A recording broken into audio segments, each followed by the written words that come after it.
Hi, everybody. David Noor. Want to welcome you back to another episode of our Intelligent Growth live stream and podcast with my partner, Jen Cords. Hello, Jen.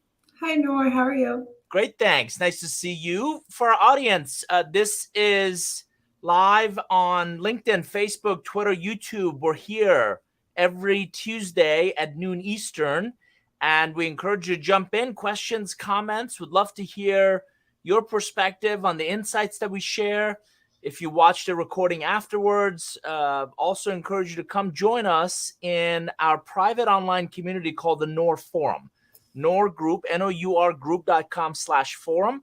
That's where Jen and I are every day, sharing ideas, perspectives. I've got a Noor new nugget, say that fast 3 times, that I share regularly, as well as all kinds of special interest groups on the left-hand side navigation that we think will be of interest and value to you.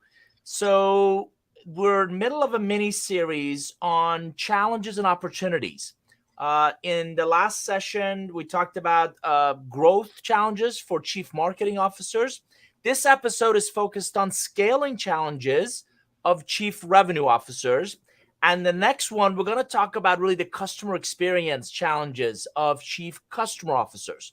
These 3 roles we believe are critical in every organization's revenue engine, revenue growth in an intelligent, profitable manner.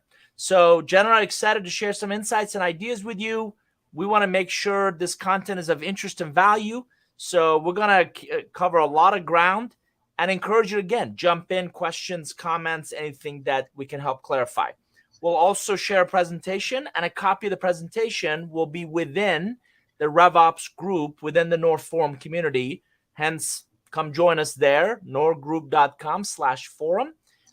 Jen, anything I left out of the housekeeping? I don't think so. That covers it all. Beautiful. So I'm going to go ahead and share my screen, and Jen and I will go through the content together. Again, mini series, Chief Revenue Officer, CRO, scaling challenges and opportunities. If you think about kind of what's happening all around us, we believe increasingly more companies, regardless of their industry, regardless of their history or legacy, are very interested in participating in the subscription economy.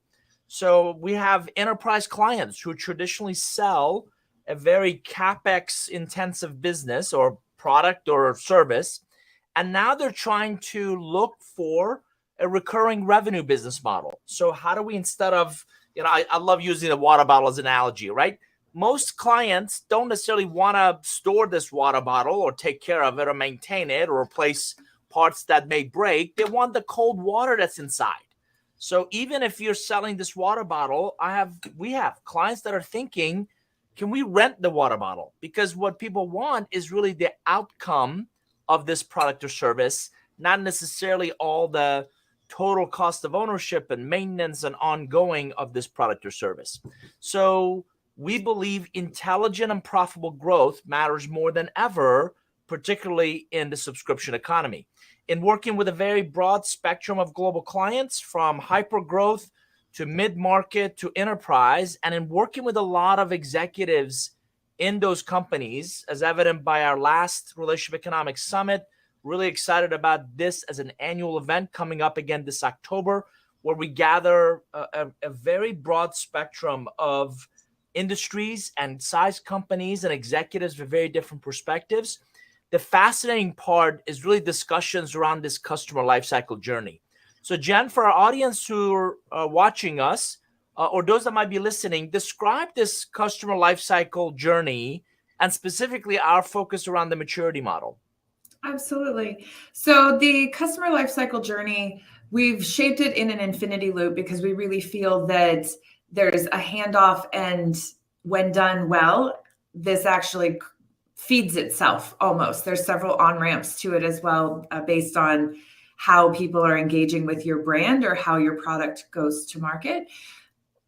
At the end of the day, though, we don't ever really want somebody to fall off. There's another iteration of this that actually has additional on-ramps and off-ramps. But basically what this is, on the left side, it's your marketing motion, and how that marketing motion then leads to a sale, which is the midpoint, and then how sales then hands off to customer success, which formulates the right side of this infinity loop, and then how it loops all back together. And each piece of this maturity model really is like a baton pass in a relay race. And you don't want that baton to be dropped at any point. So doing this frictionless, smoothly, and where the customer feels engaged the entire time is really important. I love that. And each of the stages, from 1, awareness, to 2, engagement, 3, evaluation, 4, purchase, as Jen mentioned, handing that off. We often talk to clients about the relationship really starts when somebody buys.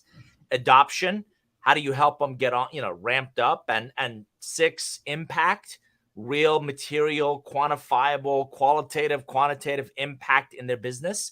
Only when you deliver that have you earned the right for them to become advocates, if not 7, evangelists. And as Jen mentioned, this recurring model is all about how do we understand, how do we gain insights at each step of that process to then continue to manipulate levers and make that more frictionless, make it smoother, make it easier for clients to go around. So Pricewaterhouse does an annual CEO survey. And what we're fascinated by is most CEOs believe that the threat to their top line growth is their number one biggest challenge and biggest opportunity, biggest pressure that they want to address. So threats to top line results, top line revenue makes increasingly the role of chief marketing, chief revenue, chief growth, chief commercial, chief customer officers that much more critical. And again, a fascinating quote by Nick Milani, Director of Solution Management at SAP Hybris, is, you can read this, companies are increasingly focused on selling solutions and outcomes. Again, the cold water in this water bottle, not just a water bottle, often comprised of this really complex bundling of products and services. You've got multiple sales models and channels, all of which need to be seen as, all of which need to be really managed effectively, very holistically. So seeing the entire field as the offensive coordinator, not just a quarterback, not just a head coach on the sidelines, not just one piece of what's happening. So the chief revenue officer really sets the vision, obviously, and consistently, ideally looks at how do we tweak the levers the company has control over to really generate revenue based on fresh data. And the key to that is fresh data, which, again, we see a lot of challenges in consistently creating a single source of the truth that everybody believes in. Jen, comments on this? Yeah, just one really. The manage holistically jumps out at me in this quote because clients and customers more and more are wanting to have a seamless experience and a seamless solution, and everybody's being asked to do more with less. And having all of your tools in your tech stack play nicely together helps you have that fresh data and have that 360-degree view of the customer.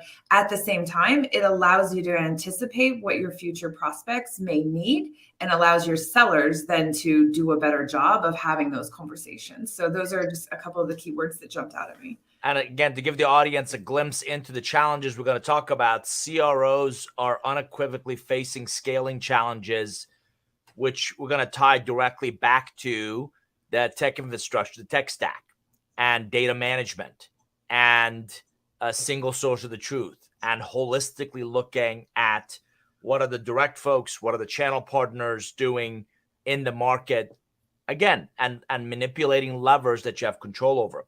So we also deeply believe this notion that relationships are a strategic enabler of enterprise growth. And every piece of research we found identifying CEOs for driving growth in the next 3 years, look at that, enhancing performance productivity through data tech, assessing and creating top talent, driving connections and collaborations across business units. McKinsey talking about the experience-led growth. Big part of Jen's practice, RevOps. No client is spending any time, effort, resources on RevOps because they're bored. They're looking for that holistic view of what's really happening. So we're fascinated by this idea of enabling, and we're focused on enabling intelligent and profitable growth in 3 distinct phases, if you will. One is expansion. So we work with a lot of hyper growth companies where they launch and they go from Series A all the way through E funding. And we don't know when none of us know when the IPO market is going to come back as strong as it was in the past. So what does that exit look like? Next is integration optimization, typically mid-market or more mature companies, mature industries where they're going through that organic growth and they want to work cross business units, or they have M&A opportunities or roll-ups, and they really want to integrate different go-to-market strategies. Last but not least, transformation. Whether you're iterating, innovating, or disrupting your current business model, your current go-to-market strategy, the idea of intelligent and profitable growth becomes your foundational to your DNA.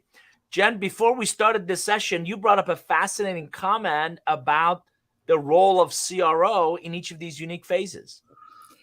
Yeah, so through our work, I've noticed that it's not necessarily the same person that can scale a company from a pre-funding all the way through an IPO. And a lot of times the CRO function specifically, they like focusing on certain motions within the sales organization. So I have a person that I worked with previously, and he loved scaling them in Series A through C. Once they hit about CD, he was ready to find an exit, find his own replacement, and then move on to the next project because he loved that motion. So in each one of these areas, it may not actually be the same person that can actually do all of it. As the company grows and scales, you may need to have more than one person, CRO specifically, to come in during that phase and help grow and scale, and then help replace themselves for the next phase of the company. That's exactly right. And it's an astute observation. As companies go through different life cycle maturities, you're exactly right. It takes a very different DNA in that CRO. Some are missionary sellers, right? And they're very hands-on, they're scrappy, they're on the street, they're really excited about that scale 0 to 100 million ARR, right? They don't see themselves as Mahogany Road. They're the mailroom. They're rolling up their sleeves and they're making calls with the reps. And then you get others who are much more, they come from bigger companies, they come from infrastructure, they come from data-driven decision making and repeatable, scalable processes, and they're fantastic for that next phase. And you brought it up, the astuteness to realize what makes you tick, where are you at your best, and the maturity and the seasoning, that statesman kind of, or stateswoman kind of DNA to understand, I need to kind of begin to look for my own replacement, because I'm at my best when it's still that entrepreneurial, when it's still that, let's go figure out, through brute force if we have to, that market fit. And we'll talk about that product market fit. So moving on to the scaling challenges, I really appreciated this quote by Todd Barnett, the Chief Revenue Officer at Drift, where he talks about the CRO really earned the seat at that C-suite or that board meeting table because revenue growth really does need increasingly more oversight, the constant maintenance, the tweaking, someone at the helm to look at these functional silos and really identify kind of strategic levers, the connective tissue that really is going to bring together and really drive the company's growth. And as we'll talk about these scaling challenges and opportunities, Jenna, I think you would agree that enabler of just that, bringing very different mindsets, skill sets, functional silos together in a cohesive way absolutely makes a huge difference. It does. And also being open to being a great partner with the other organizations that support sales, both marketing and customer success, is also very key to it, which is why we're covering the 3 in this mini series. So to jump into these challenges, Noor, you've spent a lot of time working with executive leaders, and one of their first key challenges is the alignment of sales and marketing efforts versus competitors. So what are you hearing and seeing related to this? You hit the nail on the head. Their ability to communicate, collaborate. Jen, you and I have walked into places where you hear us and them, right? Anytime you and I hear that, you kind of, it screams, we're not clicking on all cylinders, because what we're really talking about are we challenges, are we opportunities. So their ability to work cohesively towards a shared set of goals, mission, vision, challenges, opportunities, clearly communicate that, bring up common objectives, bring up and really build well-defined roles and responsibilities on who does what and how do we do this effectively, makes all the difference in a really successful CRO getting beyond their own skills, knowledge, and behaviors to one of alignment with, particularly between sales and marketing efforts. And by the way, the competition or the enemy isn't inside the organization, it's the competitive peers out in the market. And as you scale, you just inevitably see more competitors come out of woodwork, both competitors as well as competitors you haven't even thought of or you're not aware of. So that alignment becomes more critical than ever before. That's a great point, which brings us actually to our next one, because being in alignment then allows you to accurately forecast and manage some of that strategy and what is necessary to hit those numbers. So what are you seeing related to how they're doing this? Yeah, I get nervous when some people forecast with the direction of the wind, right? So direct correlation between a robust system, and I know you're passionate about this topic, but a robust system in place to really track the sales motions, the sales activities that you mentioned earlier. Managing a pipeline. We'll talk about the metrics that most CROs care most about shortly. Really forecasting future opportunities. And Jen, here's the key: with precision, with a very strong confidence level. I grew up old school selling, and a lot of sales managers that I had in the past really like the low, medium, high. If I get out of bed and if the team gets out of bed, we'll hit the low numbers. We do our job, we'll hit medium. All the stars align, we'll hit high. So that gives you a range, because again, there's an art and a science to this. And the better systems you have to track those motions, the tighter that bell curve is going to be. So less of an anomaly. Most executives I know don't like surprises, positive or negative. You want to be predictable. You want to be credible in not just presenting the numbers, but being able to defend your position of where those numbers are coming from. I agree. And so then once you have your forecast and your pipeline in order and you've been able to accurately manage that, the next part would be to scale and grow your teams. So how are you seeing the two correlate to each other? Number one, and two, and three. Scaling revenue growth is a constantly top of mind with most CROs I know. So what happens is you find pockets of success. That rep in Arizona is doing really well.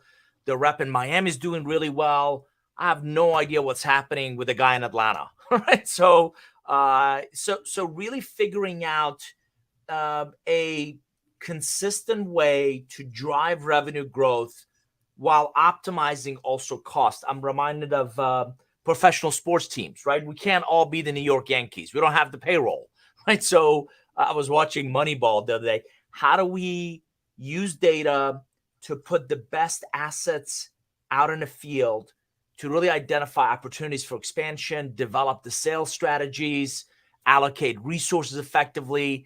And part of that is also the sales team. What is the right mix in Manhattan where I can walk down the street and I've got a whole bunch of high rises, very geographically condensed, and I can call on a lot of accounts, is very different than Nebraska, where I'm going to be in the car for a few days to go call on any of these accounts. So the right sales team, and not just direct, but channel.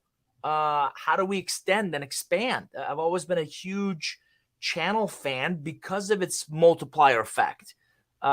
Those become a really critical top of mind for most CROs that we know and work with.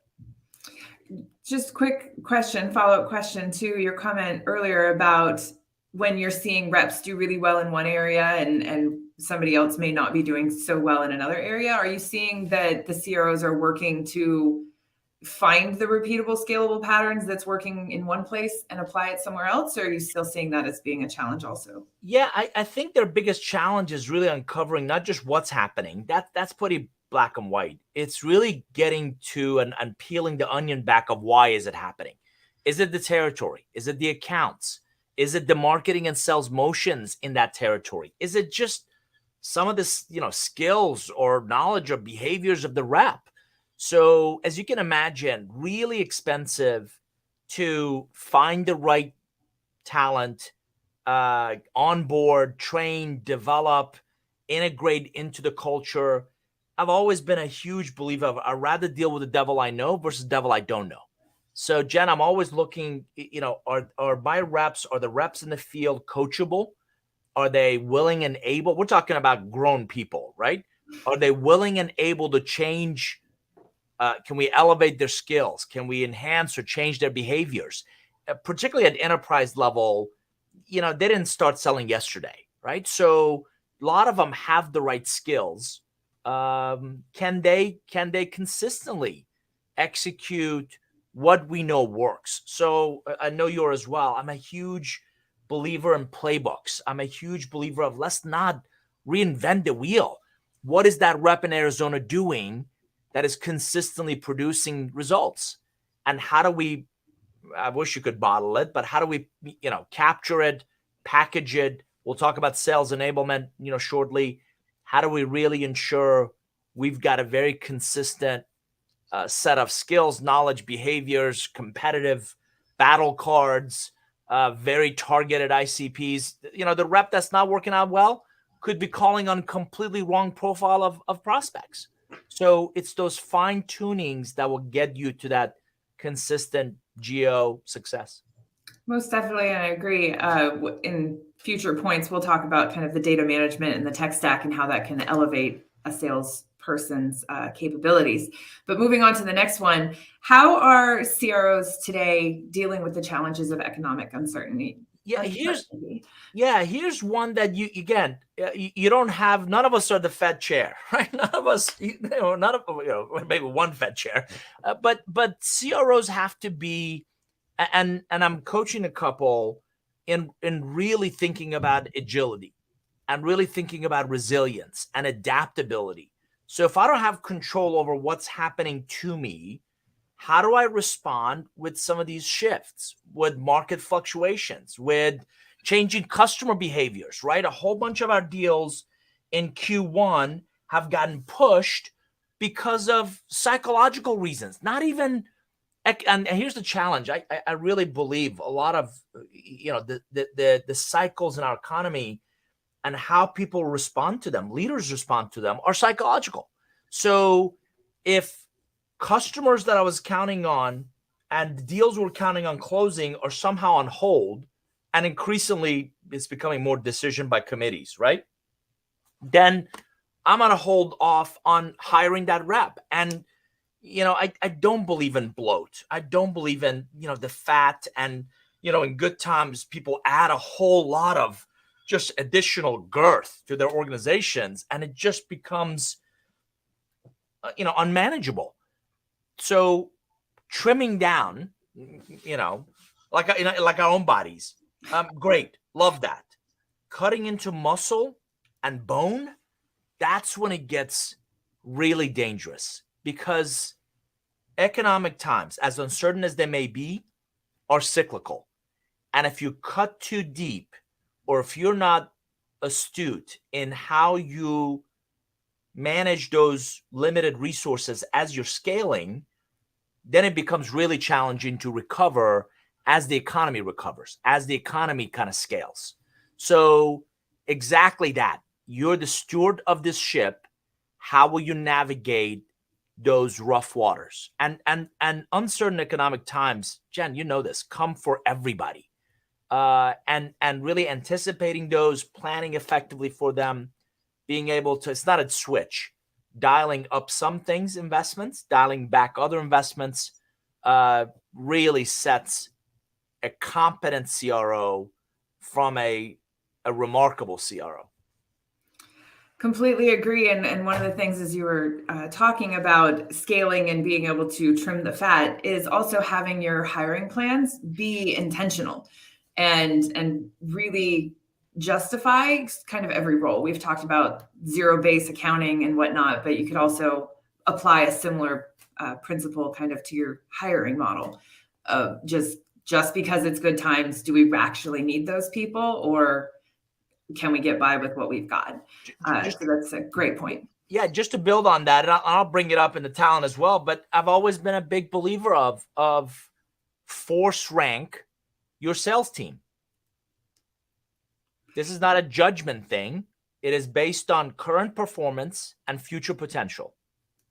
Yes. So who would I work really hard to? Where are my proverbial A players? Who will I work really hard to love on, support?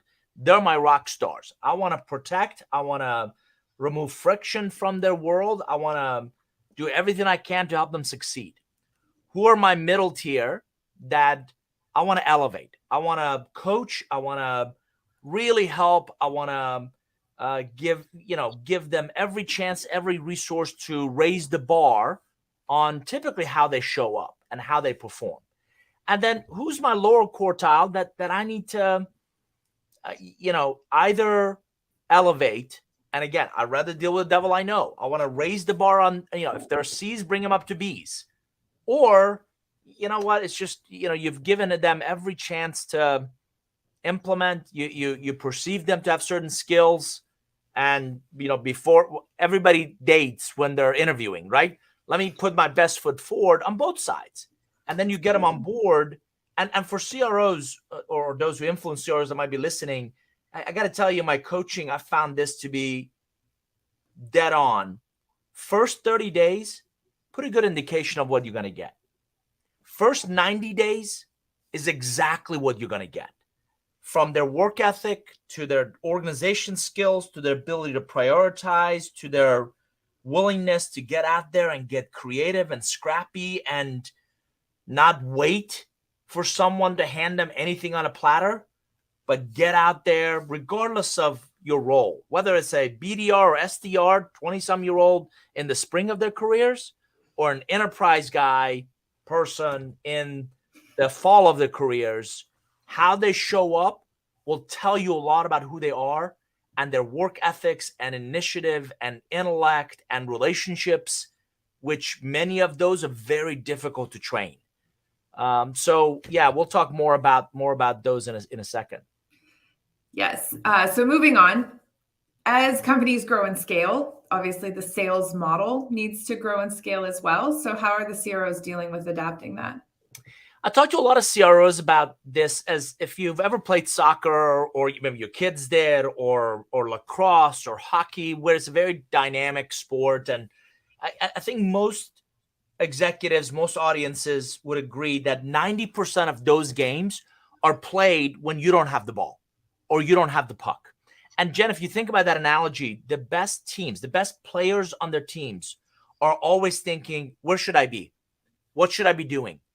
How do I prepare during the week for the games on weekends so when I do get the ball or we get the puck, I put myself on my team in the best possible position to take advantage of opportunities that we get. So the sales landscape is constantly changing. The sales landscape is shifting increasingly towards digital and remote selling. I'm old school.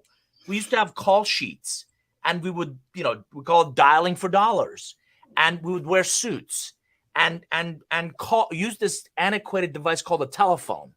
Was it a rotary one? I'm sorry? A rotary one? It wasn't. Okay, thank you. It was a rotary one. I don't want to quite say, we plugged cables into these big boards. Thank you. But we would get out of the office and get in our cars and go see clients and prospects, and would bring our executives with us, and would schedule executive visits, and we would go work trade show floors. And so now it's unbelievable. And you lead a lot of this for our team, of the tools that are available. I know more about that prospect than I've ever known before. including their propensities and behaviors and demographic, psychographic, on and on. And I've got to remotely engage and influence them. So this, the whole subscription economy that we talked about, that's a very different ongoing earning, that relationship and the privilege to call someone a customer, not a transactional one. The self-service. I read some fascinating data that, most of your prospects know a heck of a lot more about you before they ever engage you. They've downloaded your papers. They've attended your webinars. They've talked to some of their peers who are using your product or services before they ever talk to you. So that selling motion has evolved. And as such, CROs, not only themselves, particularly if you're old school, you have to adapt. You have to learn these tools, the strategies, the processes to not just stay competitive, but really meet, if not exceed, customer expectations. Yes, I agree. And I don't remember the exact stat, but it was a couple of years ago that they were saying about 65% of your prospects have done research before they ever pick up the phone with you, that they're already basically at their buying decision when they do finally pick up the phone. And so removing a lot of that friction helps. And to your point, the digital tools can help your sellers not only know what the person's been consuming, but also then anticipate maybe what the next thing or asset or piece of value that they could add to that person's decision-making process. And I love the conversations you and I have with executives who, again, a lot of the CROs I know are old school, right? They grew up selling and they became sales managers, and then, regional or district, and then VPs of sales, and increasingly, their realm of responsibilities have expanded. So they grew up old school, kind of scrappy on the street selling, and particularly the sales tech, the marketing tech space, Jen, and to no fault of their own, but they don't know what questions to ask.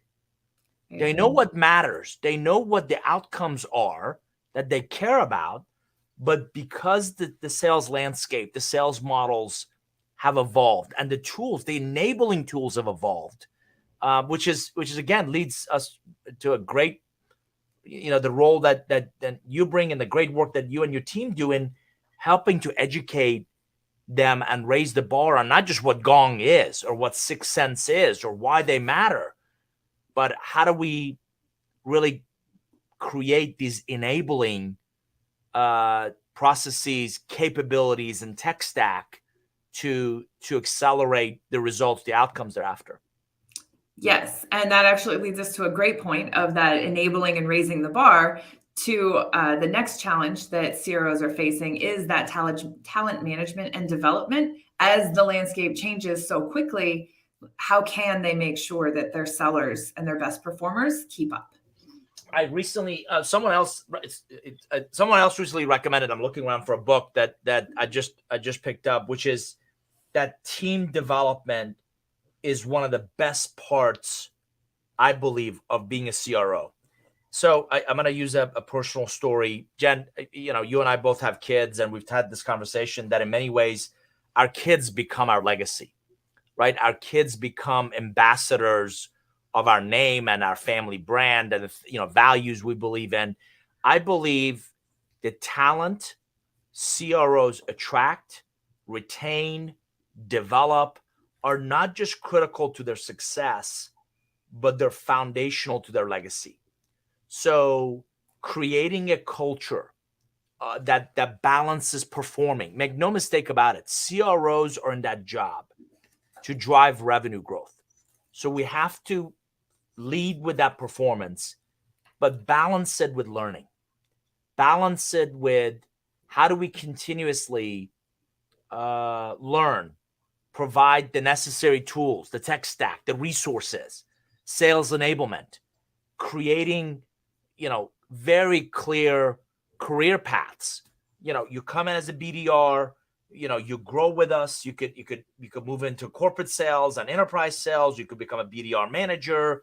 You can go, if you decide your passion is on the product side or marketing side. I'm more than happy, willing to sponsor you and support you. So giving people that path, none of us are born with any of this. Giving people the path to really grow in that sales, marketing, customer success, revenue function, I deeply believe in becomes the legacy of that CRO. That's a great way to look at it. And the training and enablement that you're talking about and leveraging technology to potentially do that, you actually spent some time out in Phoenix with a client and a partner and a friend doing some of that, leveraging technology in a new way to help with the training and enablement with Break Time University. So like, how would they then incorporate that new tech kind of into their tech stack and that data management, which brings us to our next point. So combining number 6 and 7 together. Yeah, and the tech stack and data management, you're right, lends itself really nicely to the whole talent agenda, because CROs are increasingly being asked to navigate. And Jen, you know this, and I welcome your comments as well, but I feel like it's a deluge of just available data from all these different platforms, from multiple sources. I continue to remind CROs that it's about insights that you can gather that guides the strategy, the sales strategy, that then drives your actions, your tactics, your plans, your execution, in essence. Insights, strategy, execution, in that order. So these massive amount of data, the sales enablement tools that are available, obviously the CRM systems that you and your team work with, data analytics is really means to an end, which is how do we garner actionable insights? How do we optimize our sales processes? How do we drive, again, we often talk about driving intelligent and profitable growth through a data-driven decision-making, which all comes from the tech stack. So I'd love your comments on, what are you seeing when you go into sales teams and, hey, we need the Salesforce admin. No, you really need a lot more than that, but sure, let's talk about that tactical one. Yes, a lot of ops functions are looked at as purely tactical, putting out the fires, making sure everything just runs smoothly. And I think that's, in a way, a misuse of resources that could be really, really valuable to the organization. Because to your point, getting the insights from that data and from those behaviors that the customers and the sellers are observing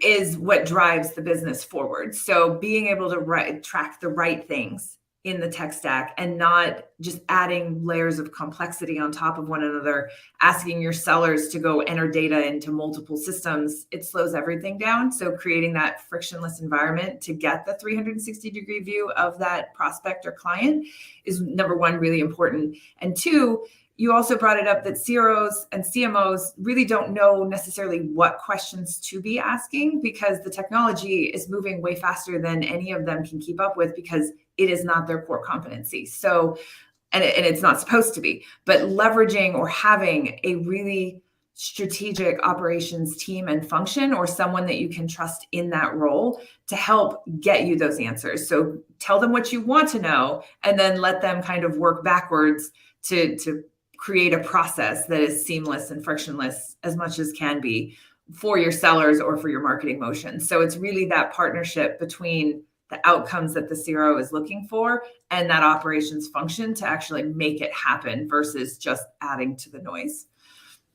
That's exactly right, which also leads us nicely to the next one, which is all around the customer retention and in many ways geographic function. So again, this is one of those that's not I think it's going to be a surprise to anybody. I don't know of a business that doesn't need net new business. So, and I know a lot of CROs who are very focused on acquiring net new logos, net new customers. Yet, particularly in uncertain economic times, that customer retention, that consistent customer retention, growing and deepening the existing customer relationships. You've seen me be an advocate of this. I actually believe in fewer.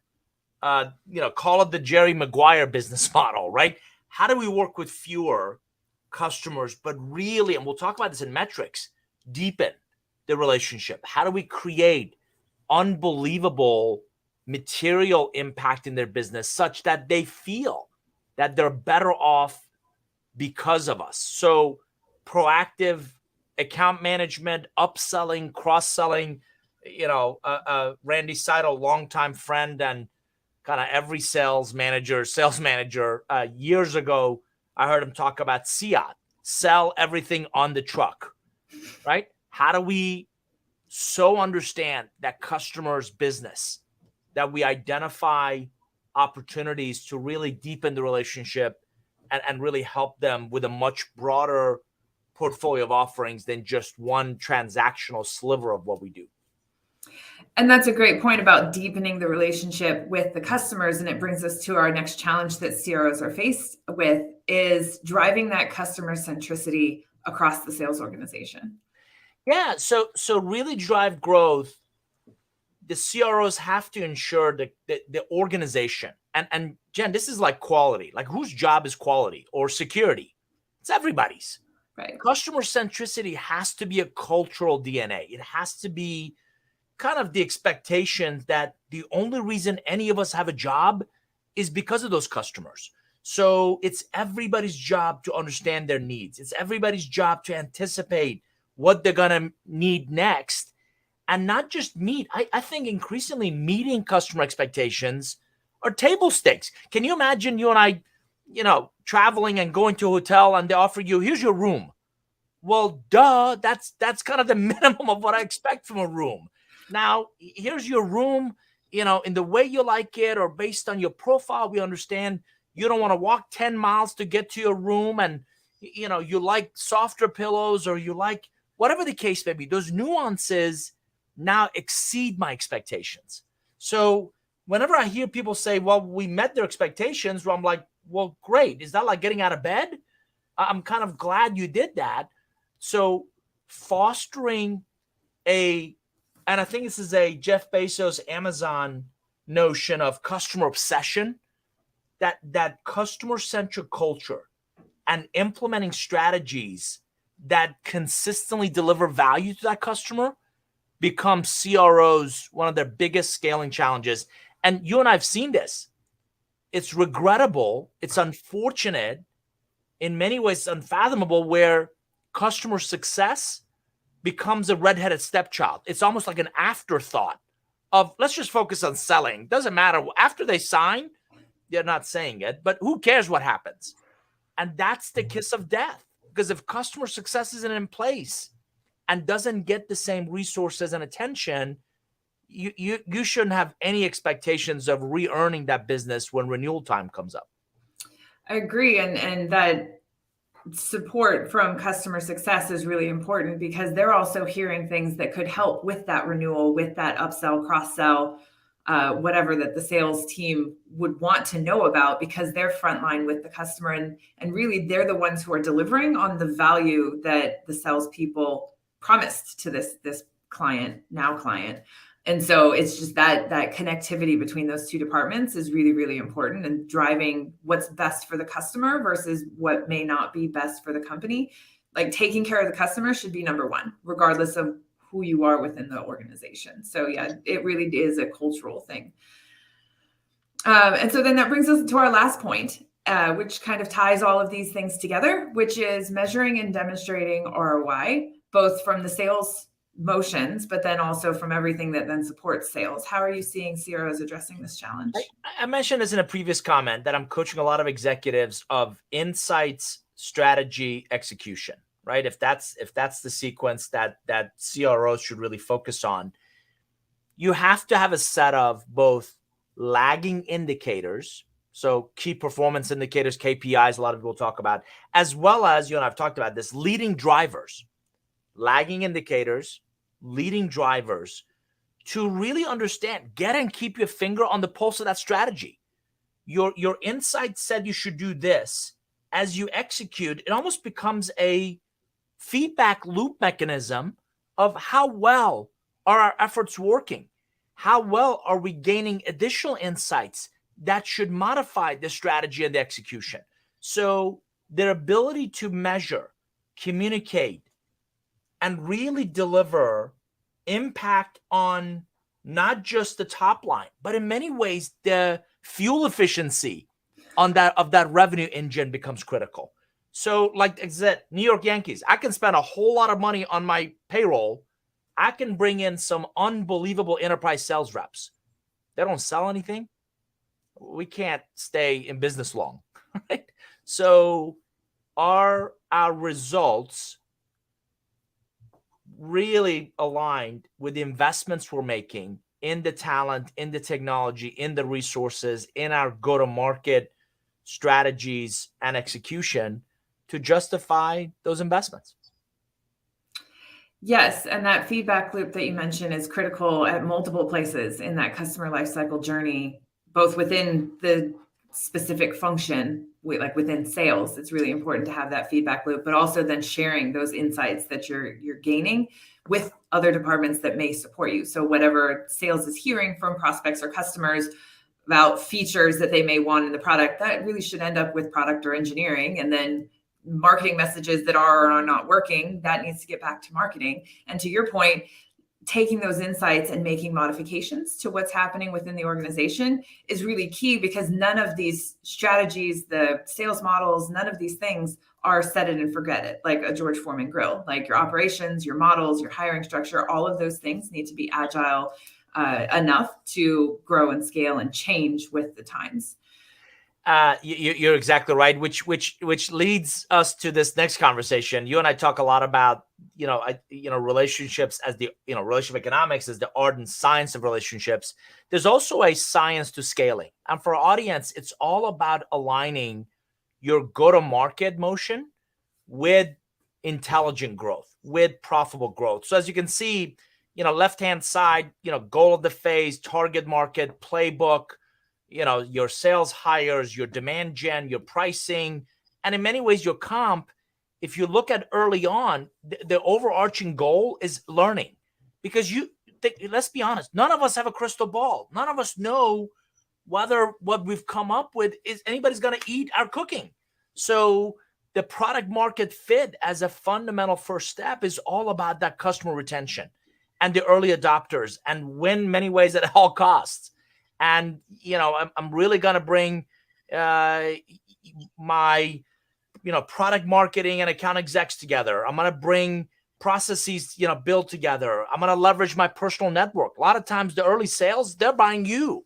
They're buying, the individuals. They're buying their history with them, that person's never let them down before. You're solving, for that customer commitment. It's the compensation is very much based on customer retention. As you mature, now you start to build processes. Now you start to build scale. Now you're starting, to think about economic units. And the scale, the far right, is all about how do we grow? How do we reinforce? How do we, in essence, build a moat, a competitive moat around this piece of the market segment that we want to own? Jen, comments on this? I would just say that the first part, the first two columns actually are absolutely critical to get that foundation set right and well. Otherwise, in the scaling phase, you're undoing what my team and I call digital duct tape, and trying to refactor your systems, refactor your data to then be able to change and modify and grow. Or you're just tacking on something new, and then you have weird silos of data. So really making sure that you have a foundation of capabilities, process, tech stack, like those things are really critical to that third phase, which is the growing and scaling. Yeah, and again, back to a comment you made early on, we've also seen CROs that have done, what we've outlined here in each of these columns, can hire individuals to focus on these columns, can steward the revenue organization through each of these columns, may be very different skill sets. Some people are, as again, missionary, right? And they thrive in that first column. You get them into two, and we're building processes, and we're talking about retention, and that's not as exciting. Three, they check out. They're like, oh, good God, well, I missed that entrepreneurial part of this. And conversely, You try to bring some of those right-hand column people to the first, they're going to see it as chaos. They're going to see it as, what the hell? We don't have any repeatable way of doing things. And they're going to look for, I jokingly, sometimes call the right-hand column, their assistants have assistants, right? So they come from, again, mahogany row, not the scrappy, on the ground, roll up your sleeves and let's go on some sales calls. So really critical that the maturity of the CRO says, I know who I am, I know who I'm not, I know where I fit, I know where I don't, and really focus on the right skills, knowledge, behaviors that the organization needs along its maturity cycle, which, Jen, leads to metrics. I know you're excited about metrics. I know you and I talk a lot about metrics.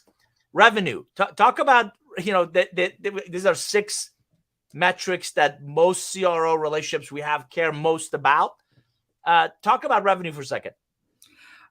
I mean, revenue is kind of at the core of the entire go-to-market function. And it's really important that the us and them conversation doesn't happen, because if everybody doesn't hit their revenue numbers, then the company is not going to IPO or exit or whatnot. And versions of the revenue number also don't help make good data-driven decisions. So creating a database and dashboards that everyone across the leadership level, as well as down and across in your organization, trusts, can use and leverage is really important.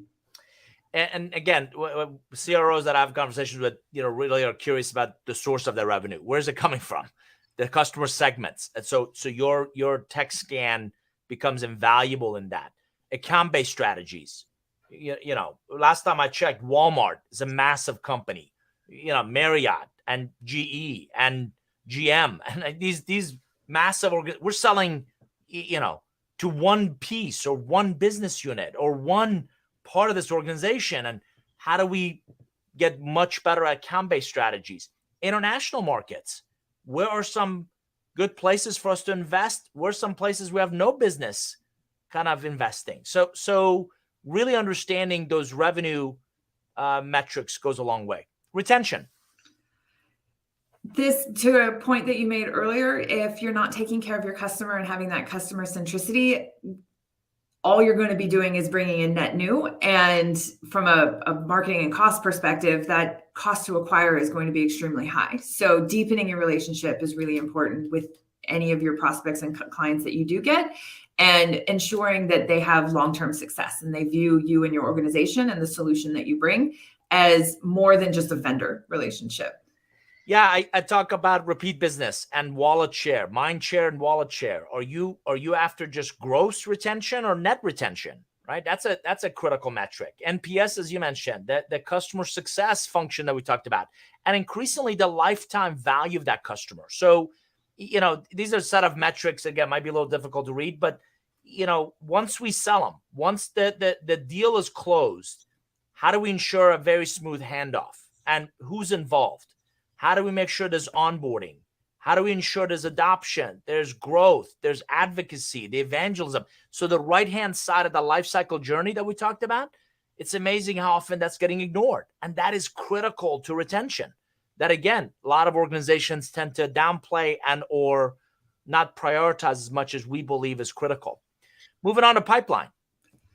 Having an accurate pipeline allows you to do everything that it is you're wanting to do. Hire people, do more marketing, reinvest in the company. And having a pipeline that you can trust is also going to be key to your future success. So creating and training your sales reps to know what indicators are showing that a deal is going to close when they say it's going to close, and they're not constantly pushing their forecast, will allow you to make really good data decisions. And the data decisions you allude to, it's, again, a lot of CROs I know really reinforce in their cultures, it is not just about the current or even past revenue, future revenue potential is critical. Again, I want to know where sources they're coming from. I want to know how well the team is working together to build their pipeline. I want to know our meeting conversions, right? We'll talk about 3 C's in a second.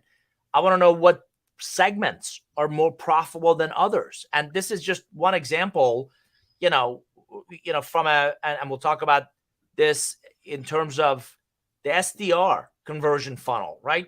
From the top, how many calls per day, how many conversations, how many meetings are held, and really evaluating the team's funnel of what does that funnel look like? What does that pipeline look like? What is each rep doing individually to really create a set of metrics that they can be proud of? And again, this is about the data-driven, the discipline, the consistency of how and where we're building our organization. So if we move on to average selling price. This comes down to kind of profitability and how you're training your sales reps. Are they closing these deals because they're heavily discounting things? Are you pricing your solution correctly? Where are people actually buying? Like, are there thresholds for the various different segments that you have, and how have you evaluated those pieces together? And how is that then integrated into future opportunities and deepening that relationship, and how all of your products sort of accumulate? And then what's your average selling price across all your products or services? Is one outlier because everybody's wanting it, and maybe you should focus selling on that, and it drives your average sales site price up? Or are you using loss leaders that may not actually be, you're not able to then recuperate the cost that it takes for that loss leader? Yeah, and what's really critical in that pipeline is, again, as you mentioned, anybody can discount. What are we intelligent about how we're discounting and our deal sizes? And do we have enough prospects at the top of the funnel? Are we effectively integrating other services to increase that average selling price? Because I can sell $10 units, or I can sell some combination of $20 and $50 units and really combine the value that I bring to that pipeline. Moving on to the next one, which is equally valuable, is the sales cycle. So talk about sales cycles. Sales cycles are critical not only to how quickly you're gaining and accumulating that revenue and driving that growth, but also when you're working with marketing to spin up a new campaign or offering, how long is that going to take to get traction? So how quickly can they close? What levers can you pull to make that happen faster and accelerate? How long is it taking for a new rep to get ramped up and start gaining that traction and being effective? So all of these metrics are really important to have your finger on the pulse, because that'll help your future quarters and that more accurate forecasting. Yeah, I often talk about the 3 C's. What's the cycle between our first communication to our first contact with them to our first close?